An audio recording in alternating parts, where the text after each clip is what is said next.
nossa clássica Fenilcetonuria. Esse ano, nesses últimos anos, assim, uns 3 casos me chamaram muita atenção aqui. Um deles, eu até consegui as fotos, eu fiquei procurando as fotos. O outro foi da semana passada, que eu não sei o que eu fiz com ele no programa que eu copiei ele. Eu deixei de fazer na última hora, não consegui fazer. E o terceiro caso desse ano também. Tem residente aqui na pediatria? Pois é. O terceiro caso, ele ficou internado 3 meses. Sabe aquela criança complicada? Ele ficou internado, daí ele não fez porque era prematuro, daí não fez porque foi para cirurgia, daí mudou de hospital, e aí ele aparece com 3 anos. A mãe, numa simplicidade, a gente não pode ter pregos. Numa simplicidade, ela pediu para fazer o teste do pezinho para a neurologista. E a neurologista fez, e ele era fenilcetonuria. Ela eliminou, né? Justamente esse, e a mãe pediu para fazer o teste, só que ele tinha 3 anos. E ele passou comigo no campus, no ser a pai, porque todos os pacientes que entram passam por mim, né? Aí quando ele passou, ele chegou uma semana comigo no ser, e na outra semana ele pede a pai para fazer o teste do pezinho. Então esse caso me marcou bastante. O outro da família do heredograma é uma família gigante, com vários casamentos consanguíneos, e vieram 3 ou 4 estão morando aqui, 3 que estão morando aqui, e mais uns 3 no Nordeste. Muito casamento consanguíneo. E essa que a gente vai acabar vendo aqui agora, que é um menino bem normal e outro menino bem comprometido. Então, eu acho que para fechar, a gente fala da Fenilcetonuria, vai dar uma visão bem clara da tragédia que é o atraso no diagnóstico ou o não diagnóstico precoce. Então, eu acho que isso já foi abordado bem pelo professor Liane, pelo Charles, mas assim, desde do reconhecimento da clínico em 1934 até 63, a gente foram aí 30 anos da clínica para a gente fazer ou pensar num diagnóstico efetivo, né?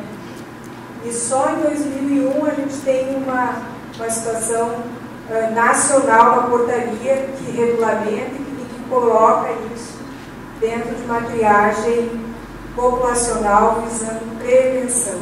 Então as coisas parecem que são lentas, né? Quando a gente fala de prevenção. Tem uma prevalência média mundial em torno de 1 para 10 mil, brasileira em torno de 1 para 24. Isso aqui varia da literatura, né? Dependendo de onde a gente pega. Mas a incidência, ela depende muito da região, então se tem muito casamento consanguíneo, ela é infrequente, onde tem um perfil ou um componente genético diferente, ela é bem rara, então ela pode ser muito frequente, como na Turquia, 1 para 2.600, que é uma fecada a cada 2.600 nascidos, né? Ou uma alteração, uma incidência como na Finlândia, ou para cada 200 mil. A nossa aqui é em torno de 1 para 28 mil. É uma doença genética, então o gene está localizado no cromossomo 12. Como o Charles falou de manhã, não é o cariótipo, né? A gente mede o metabólico. A gente praticamente não faz o exame molecular para confirmatório. A gente usa o exame molecular para pesquisar os genes em algumas situações muito específicas. Daí cada situação é muito particular. São mais de 500 mutações. É uma doença autossômica recessiva, como a maioria dos erros inatos. São doenças autossômicas recessivas. Então, qualquer um de nós pode ter genes recessivos alterados. E qualquer um de nós pode poder encontrar um parceiro que tem esse gene alterado. Então, de 10 a 20 genes nós temos alterados. É uma loteria isso. Quanto mais parecido o DNA, seja se for da mesma família, ou se for um isolado populacional, né, onde tem muito cruzamento consanguíneo, os genes são muito parecidos. Então, há uma incidência, há uma chance maior de você encontrar um parceiro com esse gene alterado. Então, mas isso é só para dar uma visão geral, assim, porque para a gente fazer o diagnóstico, a gente dosa muito pouco. Então, uma doença recessiva, eu já falei. A Fenilcetonuria, a principal,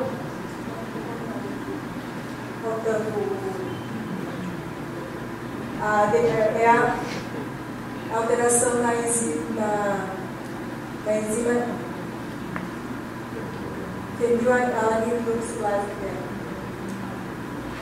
Mas pode também ter uma deficiência desse cofator do BH4.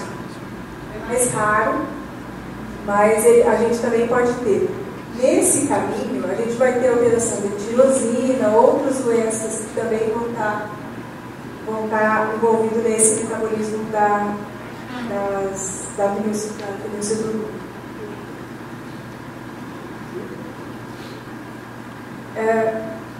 Dependendo da atividade enzimática, então, como às vezes eu tenho, às vezes, na presença de uma mutação, a enzima funciona, mas funciona mais ou menos. Dificilmente ela para totalmente de funcionar. Então, o quanto que ela funciona é que vai dar essa atividade. Então, na fenilcetonuria clássica, a atividade enzimática é abaixo de 1%, é quase zero. Quando a gente dosa a fenil no sangue, seja no papel filtro, seja no plasma, vai dar mais de 20 miligramas por decilitro. Geralmente, a primeira dosagem já dá isso. Na recoleta vai para 30, 40. Então, é questão de uma semana, alguns dias. Né? A fenilcetonuria leve já tem uma atividade enzimática em torno de 13%. A fenil, ela varia de 10 a 20 miligramas. A hiperfenilalanemia benigna, e eu acho benigna, porque assim, eu não sei o quanto que ela é benigna, né? Ela varia de 2 a 6 miligramas por decilitro. E a transitória, a atividade enzimática já é maior do que 5%. E a transitória, ela é só um período, logo depois do nascimento, depois ela melhora, entendeu? Então, mas geralmente é em torno de 2 a 10 miligramas. Por isso que, ao diagnóstico, a gente geralmente faz dosagens de 15 em 15 dias. No interior, a gente pede para vocês colherem e enviar para a gente, para a gente seguir e acompanhar como é que está sendo essa evolução. Né? Porque mesmo entrando com a dieta de qualquer forma, a gente pode ter aí uma alteração. E para tirar essa dúvida, o que a gente faz? A gente faz a dosagem sérica, então depois do papel filtro se faz a dosagem sérica e se dosa a tirosina, e faz uma relação fenilalanemia-tirosina. Dependendo dessa relação, a gente confirma se ela é transitória ou se ela é clássica, leve.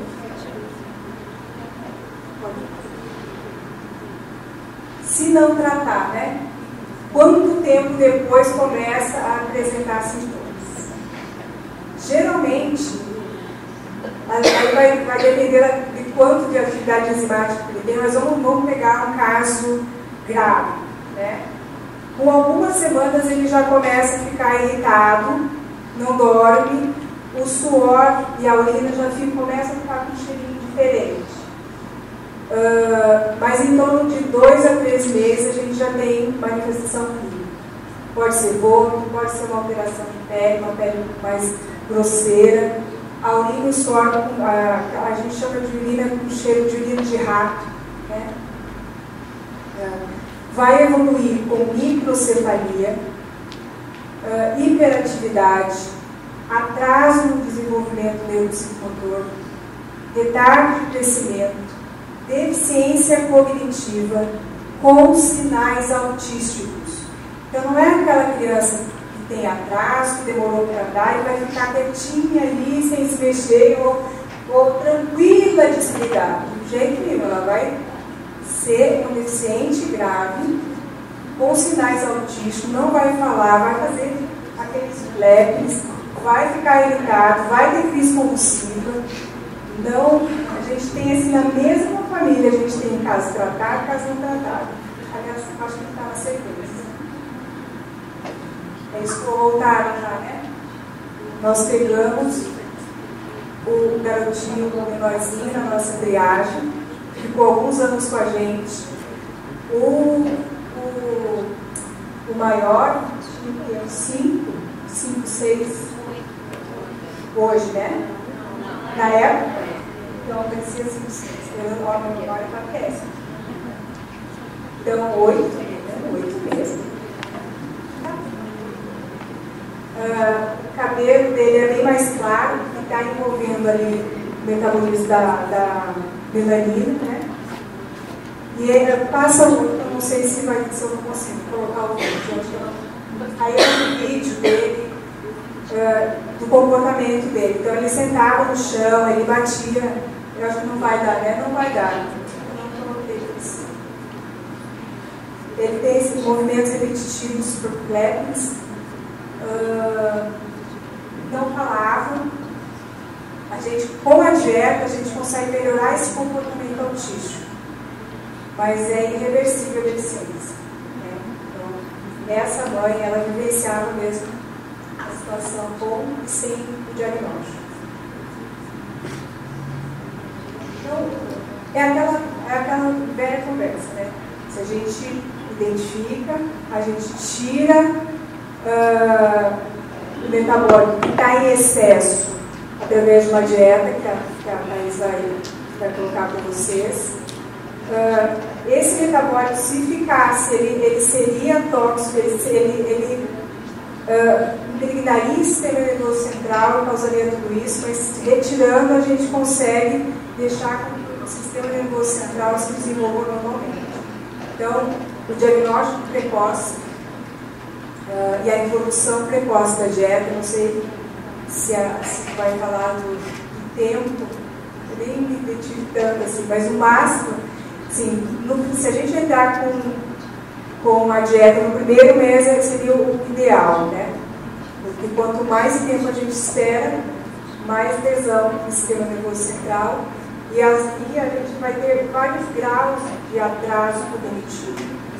Eu nem ia entrar nesse assunto do atraso, que pode ser desde um atraso leve a um atraso grave. Esse nosso garotinho tratado é um atraso grave, mas o atraso do diagnóstico, uma dieta com flutuação no nível da fenil, aquela fenil a fenilalanina que não se mantém nos níveis, vão dar algum grau de déficit cognitivo.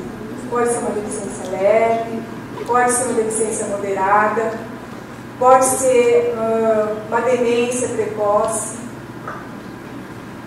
Tem vários graus, e daí entra a parte da avaliação neuropsicológica, né? Que já saíram vários trabalhos, inclusive assim, até quando que a gente mantém a dieta, até quanto o grau de fenilalanina é tolerável para a gente não ter repercussão, não ter replicação. A gente fala em diagnóstico diferencial, é diagnóstico diferencial daqueles quadros de fenilese transitória, defeito de pH4. Além do controle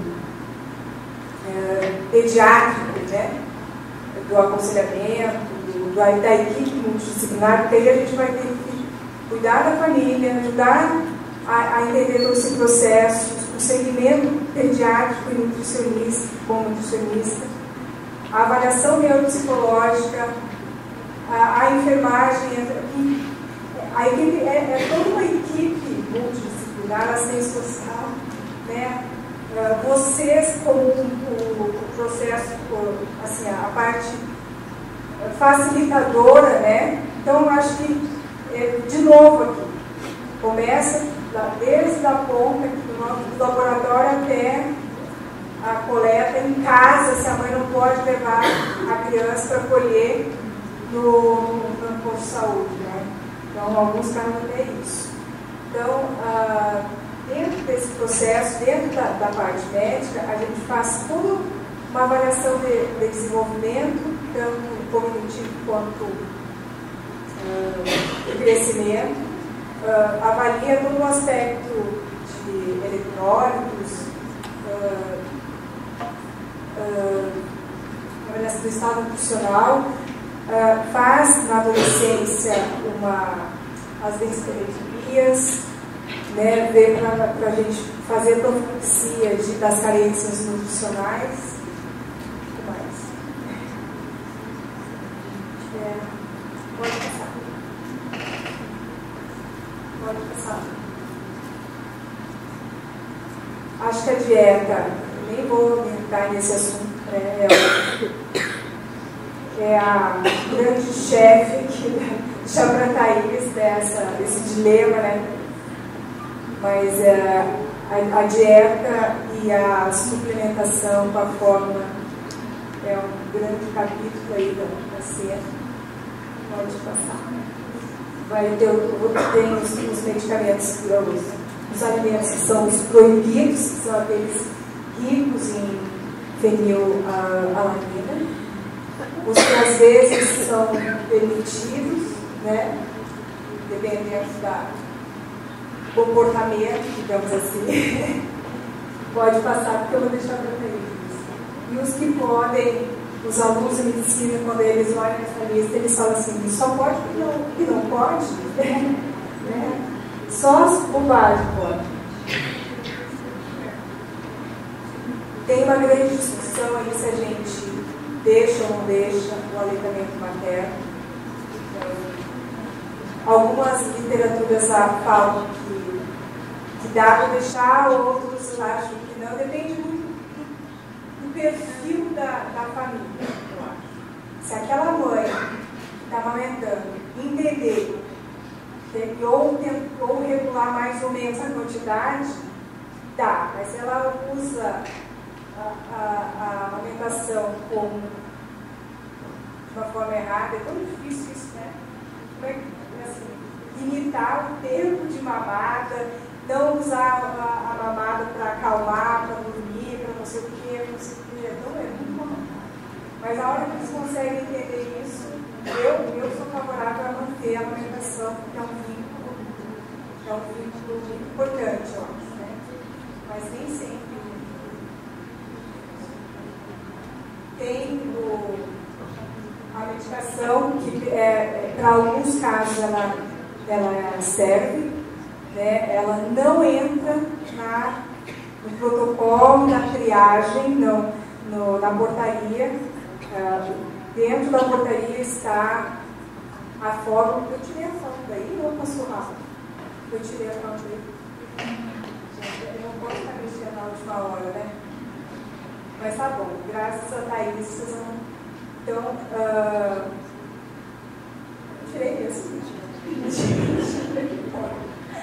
Mas assim, além da restrição dietética, tem a fórmula, né? Que a Thays vai falar, o PKU, ou sei lá, são vários, tem outras marcas, mas que é uma fórmula que tem pouca fenilalanina e os outros aminoácidos essenciais e aminoácidos, porque senão não vai ter o suporte necessário.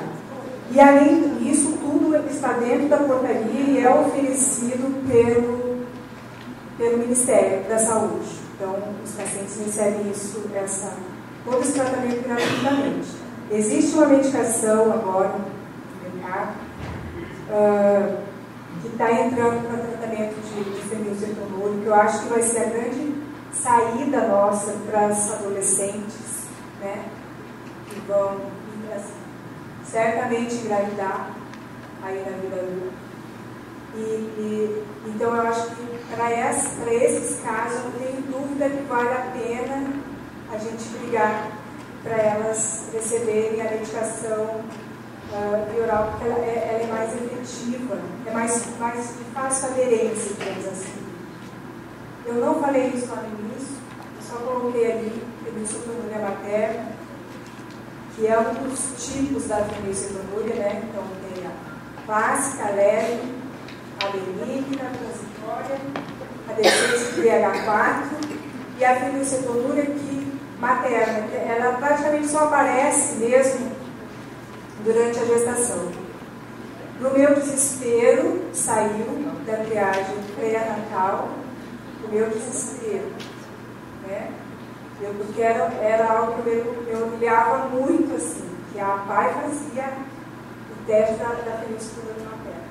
A gente tem mais de 5 famílias diagnosticadas, mais de 6 crianças que não nasceram com problemas, e o impacto disso dentro de uma família é gigante. Então, mas tudo bem, eu prometi que eu não ia falar nesse assunto, né? Mas assim, o que acontece? Vamos voltar à fenilcetonuria. Essas adolescentes têm fenilcetonuria. A hora que elas engravidarem, a fenil delas vai aumentar muito mais do que normalmente aumenta. E a fenil, ela não passa, o filho dela não vai ter fenilcetonuria. O que acontece é que a fenilalanina ela é teratogênica. Ela passa a barreira e vai dar malformação cerebral, malformação cardíaca, retardo de crescimento, e a criança vai nascer deficiente. Não vai adiantar dieta para essa criança, só vai adiantar dieta para a mãe, para essa gestante, para ela entrar nesse esquema e manter uma fenil lá embaixo para não ter uma criança com problema. Eu acho que esse é um desafio nosso. Então, assim, como a gente consegue centralizar? E como eles vêm regularmente com a gente. Todas as consultas do ano, essas meninas, a gente tem que seguir muito de perto. Eu acho que da mesma forma que eu joguei a responsabilidade de vocês para aquela coleta de teste que escapa, né, da rotina, essas que engravidam, que está na nossa mão é a nossa, né? Mas o apoio, sempre o apoio de toda a equipe é fundamental. Porque vocês vão ver o grande desafio que é a dieta, mas é muito recompensador quando as coisas funcionam. Principalmente a gente que convive com crianças saudáveis e com crianças com sequela por falta de diagnóstico.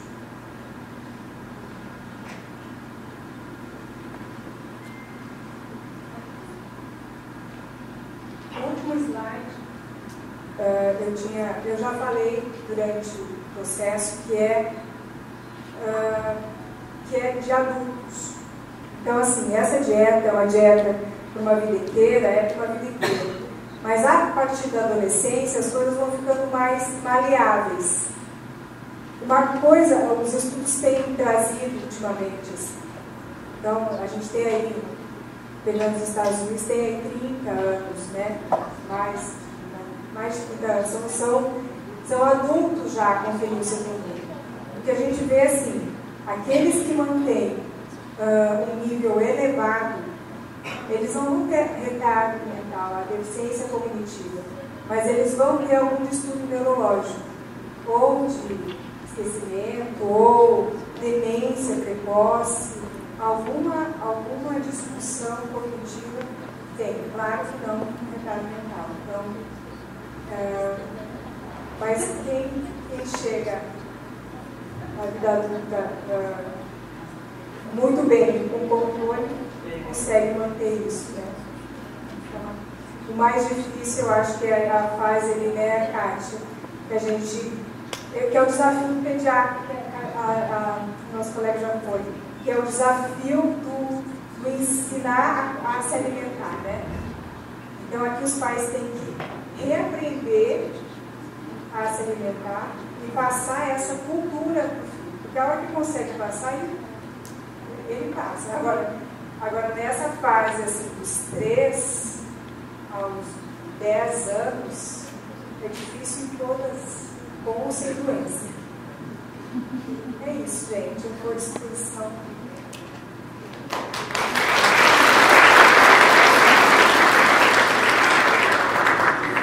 Para falar um pouquinho da alimentação dos nossos fenilcetonúricos, né? Mostrar um pouquinho como é que é a dificuldade deles, até para encontrar um produto que seja de fácil acesso, de tabela nutricional que não comprometa a dieta. Então a gente vai falar um pouquinho da dieta deles. Bom, como a doutora Liane já falou, né, a fenilcetonuria, até não vou falar muito, vou falar mais da parte da dieta. A fenilalanina, né, desculpa pela minha voz, mas é que eu estou um pouquinho rouca. Ele é um aminoácido. E o aminoácido são pequenos pedaços que formam as proteínas. Então, a dieta das crianças, basicamente, assim, a gente pega muito na questão de proteína. Às vezes a gente fala mais em proteína do que fenilalanina com eles, né? Mas quando vai explicar nitidamente, a gente sempre fala de fenilalanina. Pode fazer. O diagnóstico, como a doutora Giuliani falou, é importante que seja sempre precoce, né? A gente já começar o nosso trabalho voltado principalmente na dieta, né? Porque o início é muito importante, porque a gente inicia com o uso de suplementação específica, um produto que vocês vão daqui a pouco ver o rótulo, né? O que contém nesse produto, para que eles possam não ter nenhum prejuízo na falta do aleitamento materno. Porque algumas crianças acabam não tendo aleitamento materno, porque as mães ficam com medo, acabam tirando, e aí a gente acaba usando o produto NAN, que é um leite que todos conhecem, né, que é o mais usado quando a gente tem os bebês, e a forma específica. Aí aqui está alguma das sequelas que pode acontecer quando não é feito o tratamento correto, né, como a gente já tinha falado, como a doutora Liane falou. As classificações da fenilcetonuria, né, e nosso atendimento lá no IPED APAI é com equipe multidisciplinar, né, com médicas, né, geneticista, pediatra, nutricionista, assistente social, psicólogo, né. É muito importante esse trabalho em equipe, porque de 2 em 2 meses eles vão conosco fazer o tratamento. Sempre é uma festa, porque passa por todos os profissionais, a gente faz o lanchinho para eles, então é muito gostoso ver a felicidade deles em estar ali com a gente também. No nosso estado, no momento, nós estamos atendendo 21 casos, né, de crianças com a doença. Aqui eu coloquei uma tabela de como é que nós iniciamos a dieta do portador de fenilcetonuria, porque até a gente inicia, até vocês devem olhar ali, né, no segundo mês já começa com suco rico em vitamina C, porque geralmente a gente começa bem mais para frente, quando o bebezinho não tem nenhum problema, né? Mas como ele não tem o suporte da questão do leite materno, e muitas mães acabam abandonando, como eu disse, a gente precisa suplementar. Então a gente já inicia no segundo mês o uso do suco de vitamina C, no terceiro mês, dependendo muito também da questão do bebê, porque tem bebê que não tem controle de tronco, tem bebê que precisa de um tempo maior. A gente começa com as frutas mais fáceis de ir, né, tratamento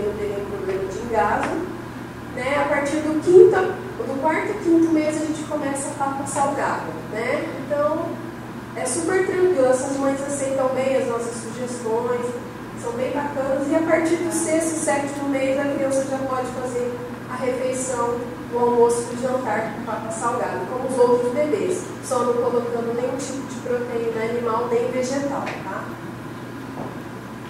Aqui eu fiz uma imagem com algumas figuras de alguns alimentos que são proibidos, que eles não podem experimentar nenhum pedacinho, tá? Às vezes acontece das crianças relatarem para a gente que experimentaram um pedacinho, né? E a gente sabe que acontece de experimentar, vai lá e toma a fórmula para eles, acha que está tudo certo, né? E a gente sabe que não é bem por aí. Então ali tem os laticínios, né? De origem animal, todos os tipos de carnes, de todas as espécies, também eles não podem comer, tá? Desde o peixe, os ovos também. Então, bolo esquece, não tem como fazer bolo com ovo. Hoje em dia, nós temos substitutos de ovos que dá para a gente usar na preparação, né? Chocolates, esses chocolates que nós compramos em qualquer local também, eles não podem, tem que ser um específico para eles, tem que ser sempre com baixa proteína, tá? Então sempre eles precisam observar o rótulo dos alimentos. As leguminosas ali, que seriam os grãos, né? O feijão, soja, lentilha, grão de milho, também é de importância que eles não consumam. E os pães, pão francês também não é recomendado, por causa da farinha de trigo, tá? Aqui são alguns alimentos que eles têm mais liberdade de consumir, alguns produtos, senão é preciso dar uma evitada. O arroz também eles não podem comer à vontade, tá? Porque os produtos, arroz, farinha, aveia não contém glúten, tá? Não sei se você já ouviu falar, quem é celíaco não pode comer aveia. O problema é que ele é contaminado no mesmo maquinário que passa a farinha de trigo. Então quem é fenilcetonuria também não pode usar a aveia. Como o arroz também, o maquinário dele pode contaminar e contém proteína. E aí tem uma dose certa que eles precisam comer, tá? O alho, que é um tempero que nós usamos todos os dias também, eles precisam controlar a quantidade. A batata, o coco seria a parte de dentro, tá? A água de coco já é liberada. O creme de leite, algumas indústrias conseguem preparar mais específico, que não tem tanta proteína, né? O macarrão, feito de trigo também não, eles podem macarrão de arroz. A pipoca também, por ser milho, né? É um grão, eles também tem que dar uma controlada. Aqui seria alguns dos alimentos que é livre na dieta deles, tá? O chuchu, a mandioca, né? Alguns legumes, algumas frutas ali, a água de coco. Aquele copo que está ali mostrando seria a forma que eles podem tomar, né? Que às vezes eles brigam com a gente que não querem tomar. Aquilo ali seria uma farofa com farinha de mandioca, com couve, né? Com pedacinhos de beterraba, que eu achei essa imagem. Então são coisas que eles podem consumir. Outros tipos de frutas, eu não coloquei as guloseimas, mas eles podem, pirulito, picolé de fruta, mas essas coisas eu acabei não colocando aí, tá? Quis deixar mais bonitinho para mostrar. Aqui a gente tem uma tabela de como a gente faz um cálculo para saber a quantidade de fenilalanina que essa criança precisa ingerir, tá? Então a gente leva bem a sério isso. Porque quando a gente tem primeiro contato com os pais, a gente mostra para eles que é importante esse cuidado, né? Então, vocês podem ver que as crianças recém-nascidas aos 6 meses, a quantidade é até maior do que as demais, devido ao peso também, né? Então, a gente explica para as mães o cuidado, né? De como fazer o controle.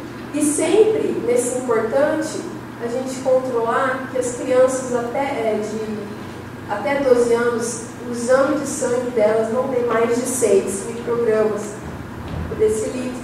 E as crianças acima de 12 não tem mais de 10. Só que, infelizmente, às vezes as crianças acabam abusando na dieta, não fazendo uso da fórmula e aumentando o nível da doença, tá? Ou a quantidade no sangue.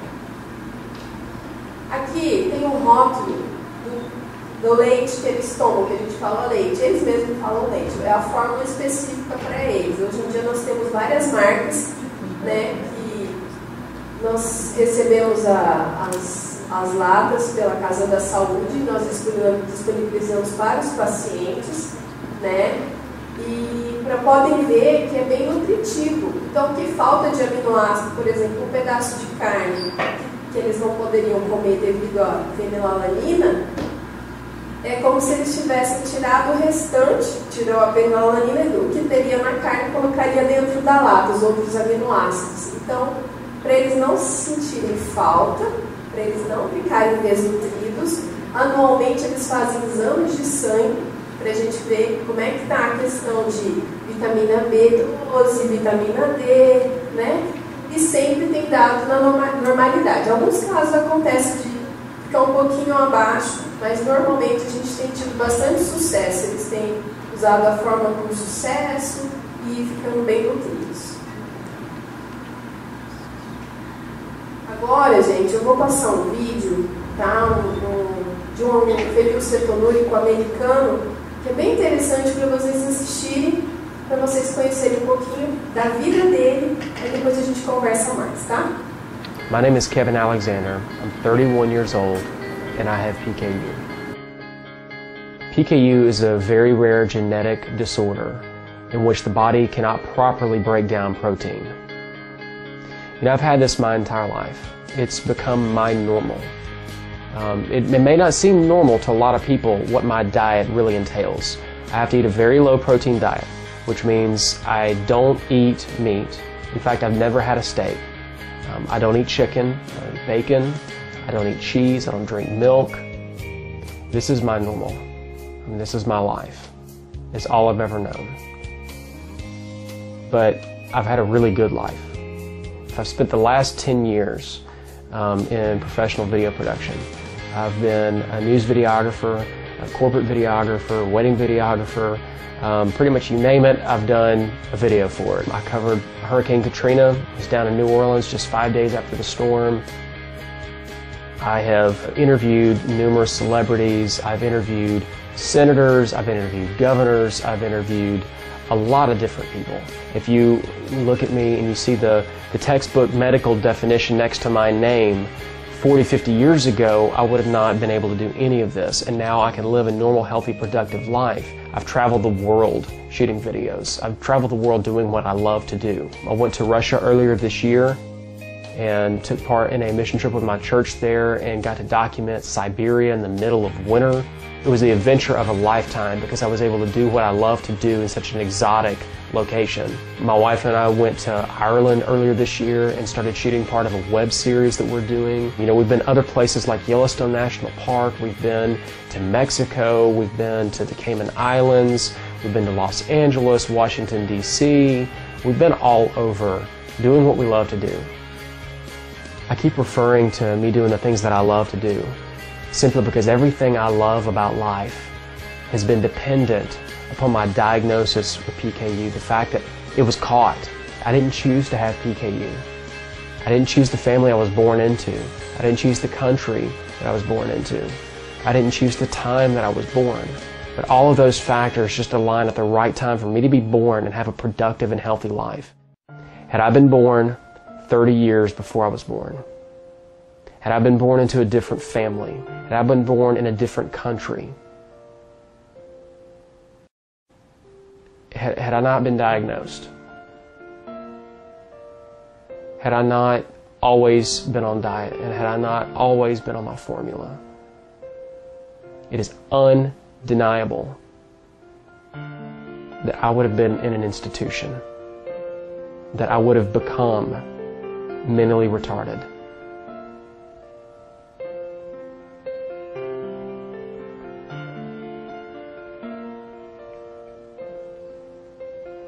And when you say it like that, it's almost hard to believe. I mean, like I said, my condition has become normal to me. I don't ever think about that. For me, it's normal to just, you know, eat differently than everybody else. Other people may have a hard time adjusting to it. I don't. You know, other people may think it's weird, different. I don't. I'm used to it. But when I think about the fact that my life could have been so different, it's a wake-up call to be thankful, honestly. And that really hit home a couple of weeks ago. I just happened to be surfing the web and came across this video that somebody had done, that they produced. They showed a few patients that weren't diagnosed.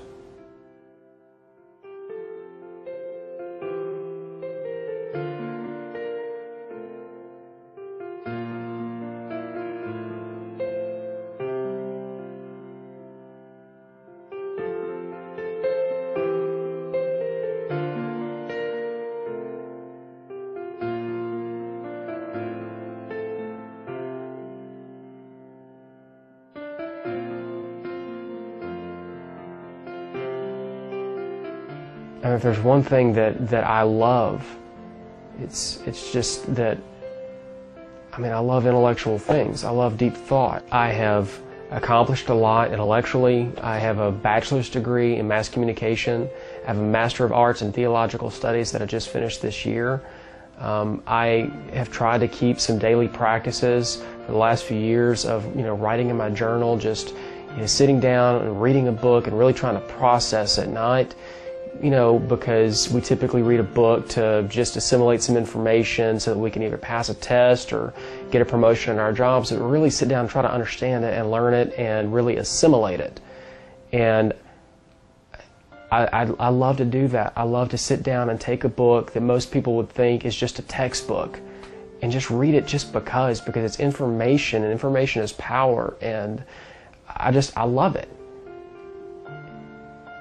And to think that had I not been diagnosed, or had I not been treated well, had I not had my formula, that's the key thing, had I not had my formula, even with all of those other factors, even being diagnosed, even being on a low-protein diet, had I not had my formula, I would have ended up like one of those people in those institutions. I wouldn't have been able to write. I wouldn't have been able to read. I wouldn't have been able to communicate at all.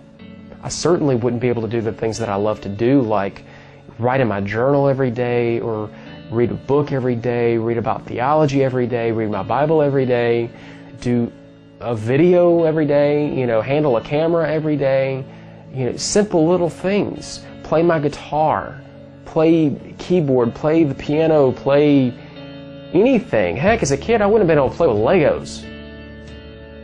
I wouldn't have been able to do anything for myself. I wouldn't have been able to do simple daily chores like shave myself.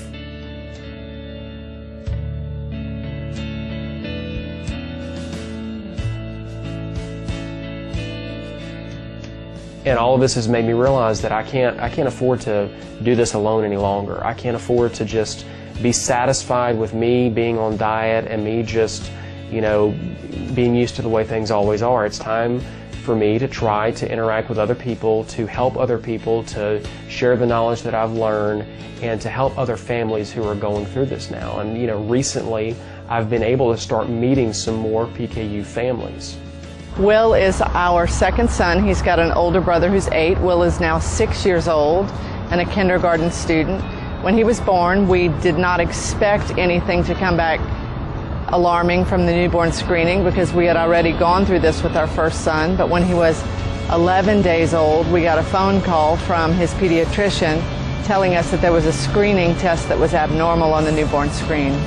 We absolutely knew nothing about it. In fact, I drew the curtains and canceled all visitors the first week as I learned about it, because I didn't know whether he would die, whether he would grow up to be a functional adult, or whether he would be somewhere in the middle. There are absolutely no limits to what Will can do as long as he stays on diet and stays true to his body. What do you want to be when you grow up? Researcher. Oh yeah?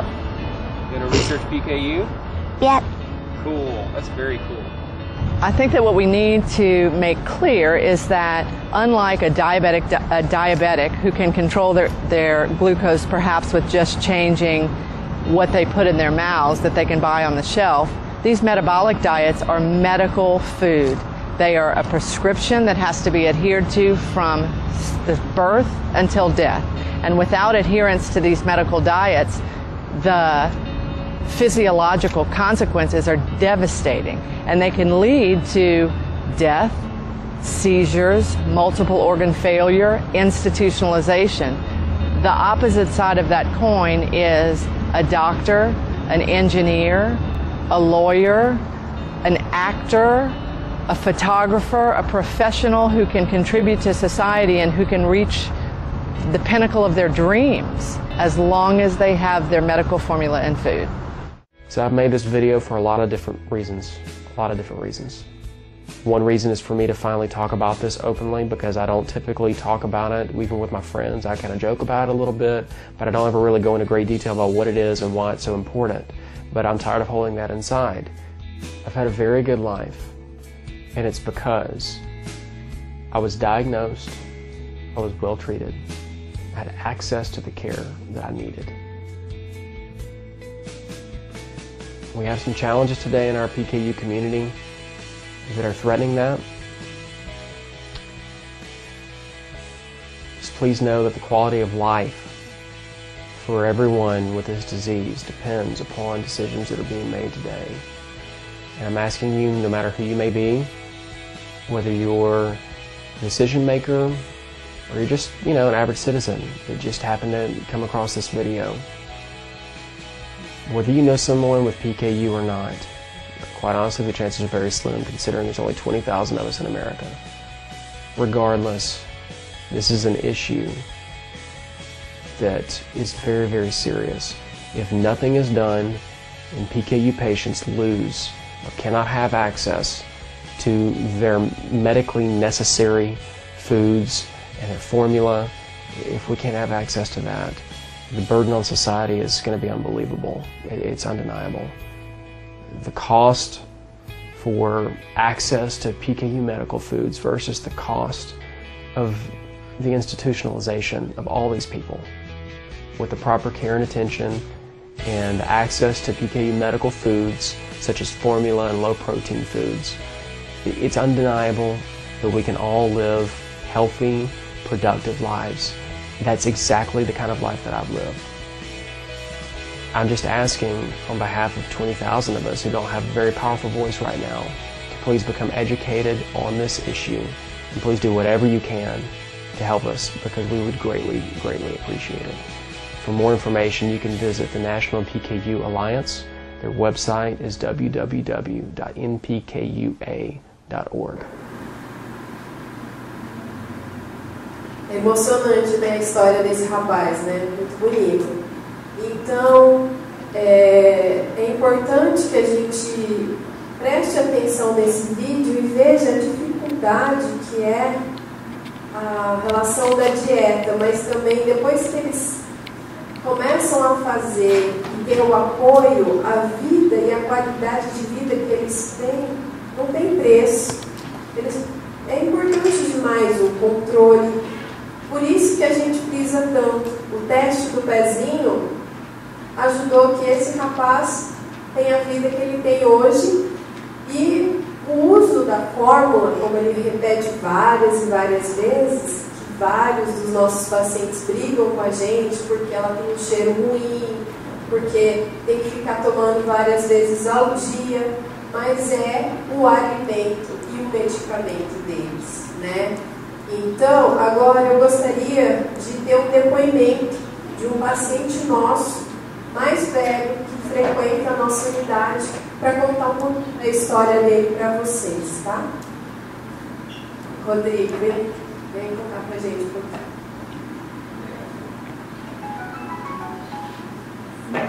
Boa tarde, meu nome é Rodrigo, eu tenho PKU, né? Tenho 27 anos, faço 27 de novembro, na verdade, e sempre foi uma trajetória muito difícil, né? No começo era mais difícil para minha família, porque foi uma decisão do meu pai fazer o teste do pezinho, e o teste do pezinho não era obrigatório no ano que eu nasci. Ele passou sobre a taxa de 92, né? Então ele começou a ser oferecido pelo SUS em 92, em 88 não era obrigatório. Então, foi uma exigência do meu pai. Ele pegou e falou assim: não, eu quero que faça o teste de pezinho. Eu tenho uma irmã gêmea, ele falou assim: eu quero que faça o teste de pezinho nos dois, e acabou que deu em mim, não na minha irmã. Mas foi muito difícil no começo, porque ninguém sabia como é que era a doença direito. A dieta estava, o tratamento estava ainda em evolução, ninguém conhecia direito, não existia um caso de sucesso. Então, para minha mãe era muito difícil. Minha mãe e meu pai, eles chegavam toda vez lá em São Paulo, onde a gente fazia o tratamento, e tinha as crianças mais velhas ou não falavam, ou não andavam, crianças de 4, 5 anos de idade que não sabia, não falavam, estava tudo bem, mas não conseguia falar, não conseguia, só gritava. Tinha gente que, os mais velhos de 15, 16 anos, esses aí eram mais complicados, não conseguiam fazer nada sozinhos, e eles nunca tiveram muita esperança que fosse acontecer alguma coisa, que fosse dar tudo certo, né? Mas, à medida que a dieta foi evoluindo, as coisas foram melhorando, né? Mas o princípio também foi muito complicado, porque a gente não recebia fórmula, então a gente tinha que comprar a fórmula. Minha mãe, meu pai tinha que comprar a fórmula, era cerca de $100 a lata. Naquela época ainda durava uns 2 meses, 1 mês e meio cada lata, então sempre quando alguém ia para o exterior que eles conheciam, juntavam dinheiro, ia lá e comprava. No decorrer que eu fui crescendo, a gente comprava a fórmula e começou a ficar mais complicado. Era para eu estar no início da adolescência, entre os 10 até os 14 anos, era para eu tomar a fórmula o dobro da medida que eu tomava. Só que a gente não conseguia porque era tudo, tinha que comprar, né? Então eles diminuíam para poder estar sempre usando uma lata por mês. Aí depois que a gente passou a receber o auxílio, começou a receber a fórmula, aí estourou, né? Agora eu posso que eu uso de fórmula tipo, uma fórmula dura 7 dias praticamente, uma lata, né, de 500 gramas. Mas ainda sobre aquela fase lá no início, a minha mãe, a minha sorte foi minha mãe e meu pai, eles são muito disciplinados, né? Minha mãe principalmente, ela pesava tudo, pode quanto? Pode isso? Minha mãe, ela pesava tudo bonitinho, era sempre isso, era sempre aquele negocinho, parece fisiculturista, né? Aqueles caras que carregam marmita, daquele jeito. Mas foi tudo certo, até chegar na adolescência, né? A adolescência é a fase mais difícil da vida de todo mundo. E aí foi complicado para mim também, teve alguns problemas e tal, teve uns escorregões, óbvio, mas nada que comprometeu. Eu comecei a tratar na PAI quando eu tinha 12 ou 13 anos. Porque eu fazia o tratamento lá em São Paulo e não existia tratamento aqui em Campo Grande. Aí foi quando a PAI começou a disponibilizar esse tratamento aqui no estado. Foi em 2001 que passou a ter essa portaria do Ministério da Saúde. E aí o pessoal começou iniciou o trabalho aqui em Campo Grande. E aí eu vim até com a PAI junto até uns 3 anos atrás, e quando eu mudei de cidade, eu mudei para Ouro Preto, Minas Gerais, para poder fazer jornalismo. Eu faço jornalismo na Universidade Federal de Ouro Preto. Estou no 6º período já, quase formando, graças a Deus. E aí agora eu tinha transferido lá para BH, mas no final do ano passado teve um problema que a Anvisa e o Ministério da Saúde cortaram o fornecimento da fórmula para o estado de Minas Gerais. Então acabou que não tinha fórmula para ninguém, só para os mais jovens, porque a fórmula tinha testado errado em alguns, acho que em valina e alguma outra coisa lá. Tinha muita valina e tinha muito pouco isolocina, um negócio assim. E a fórmula que era o Profenil foi cortada para Minas Gerais e ficou um mês e meio em Minas Gerais sem fórmula. E aí foi um mês e meio terrível. Eu não conseguia fazer nada da minha vida. Eu ia para aula, acordava meio-dia, ia para aula, voltava às 5 da tarde, parecia que eu tinha corrido uma maratona, tão difícil que era. Mas aí foi quando eu voltei para fazer o tratamento aqui no Mato Grosso do Sul, porque não faltou, não teve problema nenhum. E eu continuo fazendo até hoje. E é basicamente isso. Tem algumas outras questões, mas aí são mais pessoais. Aí eu não sei se eu falaria. Mas... tá. Tá. Então, sobre dieta, esse negócio da evolução. Quando eu era pequeno, e até estava falando do arroz passar pela mão de processamento do trigo e tal, o arroz era proibido, não podia comer nem arroz. Então já era um pouco difícil e tal, mas eu tive muita sorte de ter minha mãe e minha avó, porque são duas pessoas muito criativas na cozinha, cozinham muito bem, então eu nunca passei problema por causa disso. Mas a questão naquela época, ervilha, por exemplo, era um negócio que era liberado. Tipo assim, não em grandes quantidades, não podia comer. Hoje em dia já é o contrário, o arroz eu como tranquilo, a ervilha nem tanto. Desses últimos tempos pra cá, começou a surgir algumas outras coisas que eu posso comer, lógico, com alguma parcimônia, né? Não comer todo dia. Por exemplo, pipoca que eu não podia comer, nunca pude comer pipoca. Comi pipoca pela primeira vez, eu tinha 15 anos, eu acho. Aí, tapioca, não, mas tapioca eu sempre pude, né? Tapioca nunca teve problema. Outra coisa, pão francês, eu nunca pude comer pão francês. Hoje em dia já é um negocinho mais, sim, tranquilo. Lógico, não 10 pães no dia, mas assim, uma coisa ou outra. E aí algumas outras coisas, o macarrão de arroz era um negócio que não podia antes, hoje em dia já pode, que é muito bom, por sinal. Mas eu nunca passei nenhum problema, né? Até porque eu nunca tive frescura com comida, uma coisa que eu sempre tive desde criança, eu nunca tive problema nenhum com comida. Minha mãe nunca teve, meu pai também não. Então acabou sendo até tranquilo, né? Isso nunca me impediu de fazer nada, nunca me impediu de aprender nada. Eu sempre conseguia aprender as coisas no mesmo ritmo das outras pessoas, às vezes até mais rápido, mas foi tudo tranquilo, eu acho.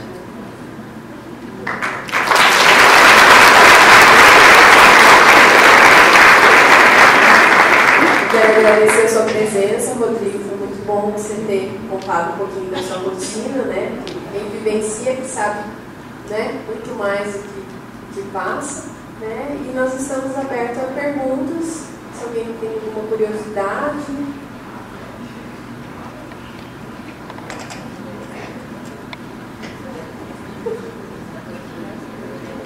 Ninguém se atendeu a pergunta, eu queria só fazer um comentário seguinte. Vocês lembram que hoje pela manhã, ontem, o fibrosista lembrou que o Ministério da Saúde da Portaria limitou em 2 anos o teste de corpo. Pode fazer só de terceiro dia até 2 anos de teste de corpo. E depois?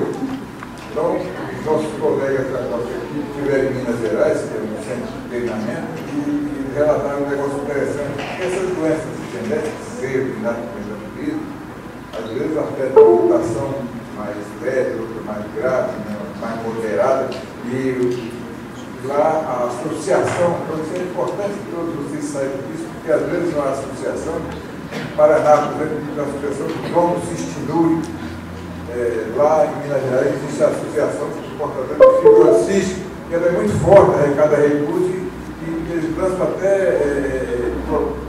propaganda da televisão, dando os sintomas da fibrocística, dizendo, se você tivesse sintomas, procure o seu médico.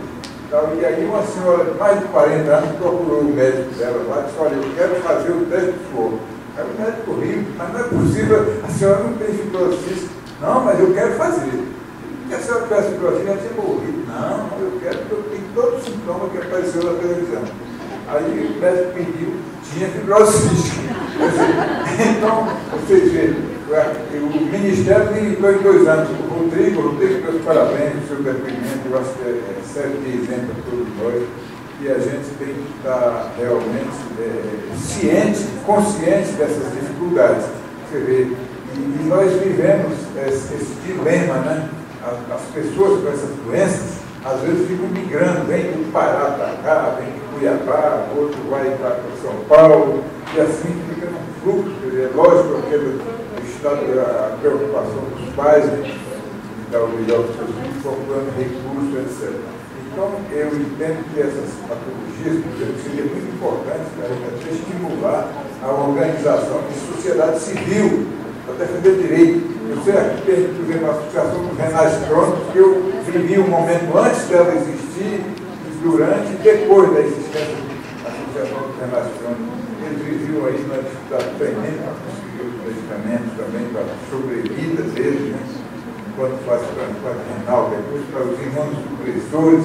Então, é uma batalha, é uma guerra. Essas dietas realmente eram tudo importadas, muito caro, quando começou o teste do pezinho, quando começou o diretor do leite, né? Então, essa questão que eu queria pedir para vocês aí, a gente tem que estar junto, até porque essas decisões todas, a doutora Liane falou, a PKU materno, por exemplo, que a gente colocou aqui, mas foi uma negociação complicada, negociação política, econômica, quando foi criado o natal em 2012. E aí a PAI tinha que entrar com 50% do valor do cada SUS, que já tinha uma parte que não tem nada a ver com ninguém, não tem nada a ver com isso. Mas o dinheiro, infelizmente, já tem o dinheiro da mãe do tempo, o milhão para sobreviver, precisa ser bravo, para agredir os outros animais, o outro usa cada um. O médico tem que ter sido nossa sobrevivência, é ter dinheiro, comprar o que beber, para sobreviver, se locomover. Então, a gente foi uma complicação muito grande e depois foi feita uma avaliação e até hoje, desde 2002, que a gente continua com os quase que inviabilizando o produto. E aí foi feito um estudo político, técnico, mais político e econômico, então terminou tirando não só a PKU materna, como tirou também o herpes e retirou também clamídia do programa do pré-natal, né? Meus colegas aqui todos sabem disso, porque foi uma negociação política para continuar viabilizando o programa com as dificuldades econômicas da manutenção e a PAI continuar bancando 50% do valor do estabelecimento. Mas isso é outra história. Só um esclarecimento. Agradecer a Thays, a nossa colega também de muitos anos na Labrintel, nutricionista, viu? E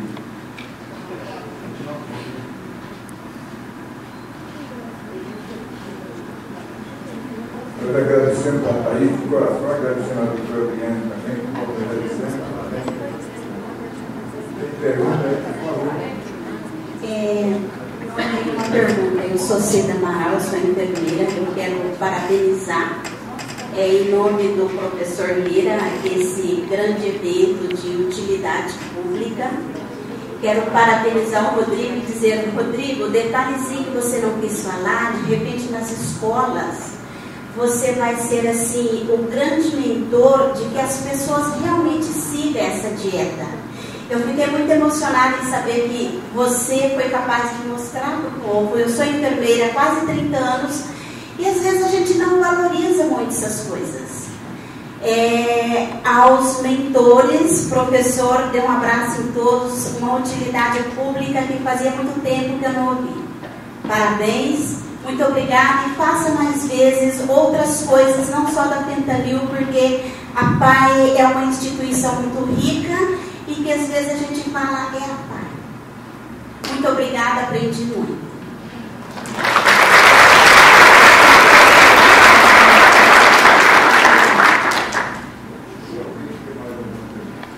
Esse é o momento. Alguém quer tirar alguma dúvida? Ali. Vamos tomar uma aqui.